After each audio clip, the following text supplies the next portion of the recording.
ప్రభునందు ప్రియమైన వాళ్ళారా, మీరంతా బాగా ఉన్నారని ఆశిస్తున్నాను.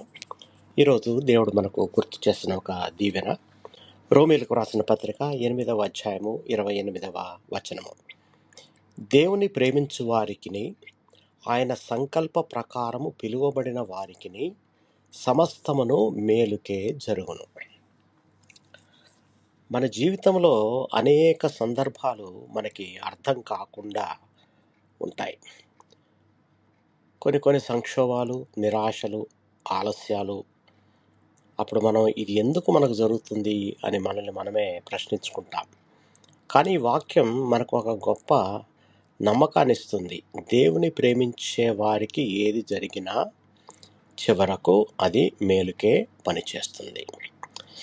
ఇది అన్నీ మంచి అనుభవాలే జరుగుతాయని కాదు, కానీ దేవుడు ప్రతి పరిస్థితిని తన ఆలోచనలో ఉపయోగించి మనకు మేలు కలిగిస్తాడు. కష్టాలు మన విశ్వాసాన్ని బలపరుస్తాయి. బాధలు మన దేవునికి మనల్ని దగ్గరగా చేస్తాయి. ఆలస్యాలు మన సహనాన్ని పెంచుతాయి. కాబట్టి పరిస్థితులు ఎలా ఉన్నా దేవునిపై విశ్వాసం కోల్పోవద్దు. ఆయన మన జీవితాన్ని నడిపిస్తున్నాడు. మనకి అర్థమైనా అర్థం కాకపోయినా ఆయన కార్యము మన ఎడల పరిపూర్ణమైనది.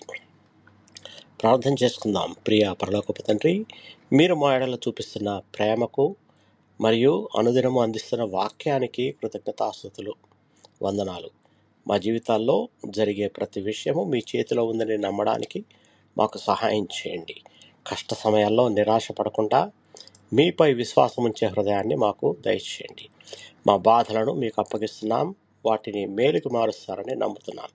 మీ చిత్తానుసారం జీవించే జ్ఞానం, సహనం మాకు దయచేయమని మా ప్రభును మీ ప్రియకుమారుడైన యేసుక్రీస్తు శ్రేష్టమైన నామంలో ప్రార్థించి వేడుకొంచున్నాము తండ్రి. ఆమేన్. దేవుడు మిమ్మల్ని బహుగా దీవించి భద్రపరచును గాక.